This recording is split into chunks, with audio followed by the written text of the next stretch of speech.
দৰ্শকসকল, বেছি চিঞৰ বাখৰ কৰা আৰু কথাই প্ৰতি কন্দা মহিলা কেনেকুৱা হয়? যদি আপুনি এই কথা জানি লয়, হয়তো আপুনি ৰাতি শুব নোৱাৰিব।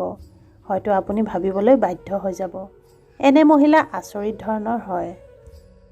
দৰ্শকসকল, আচাৰ্য চাণক্যৰ মতে স্ত্ৰী বহুত কোমল মনৰ বুলি মনা হয়।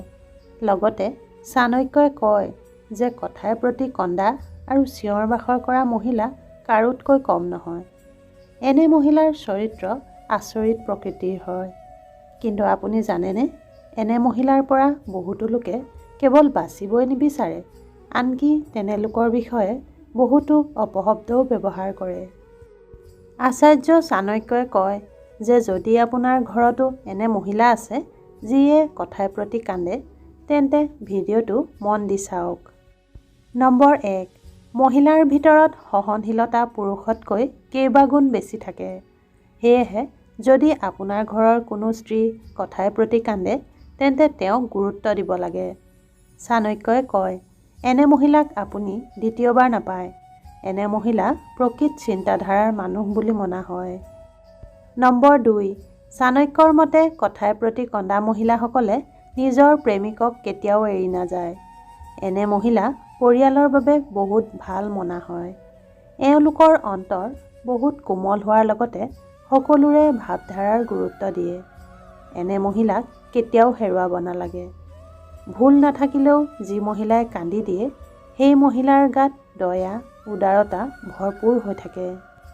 নম্বৰ 3, আচাৰ্য চাণক্যৰ মতে চিঞৰি কন্দা মহিলাসকলৰ গাৰ পৰা কেইবা প্ৰকাৰৰ ঘাতক বেমাৰ শেষ হৈ যায় আৰু কান্দিলে মনটো পাতল হৈও যায়। লগতে মনৰ অশান্তিও শেষ হৈ যায়। নম্বৰ 4, কথাই প্ৰতি কন্দা মহিলা সকলোৰে ভাগ্যত নাথাকে। এনে মহিলাৰ অন্তৰ কোমল পুতলাৰ দৰে হয়। কান্দি থকা মহিলাই কাৰো অন্তৰত আঘাত নিদিয়ে। লাগিলে নিজেই দুখত থাকে, তথাপিও কিন্তু আনৰ মনত কষ্ট নিদিয়ে। বেছি কান্দি থকা মহিলাই নিজেই ভোকত থাকে, তথাপিও আনৰ পেট ভৰোৱাত কোনো ক্ৰতি নকৰে।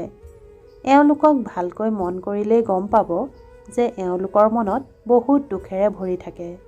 এনে মহিলাক মান সন্মান কৰিব লাগে।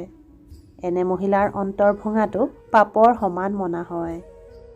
নম্বৰ 5, আচাৰ্য চাণক্যই এইটোও কয় যে কেতিয়াবা কিন্তু বেছি কন্দা আৰু চিঞৰা মহিলাই আপোনাৰ বিনাশো কৰিব পাৰে।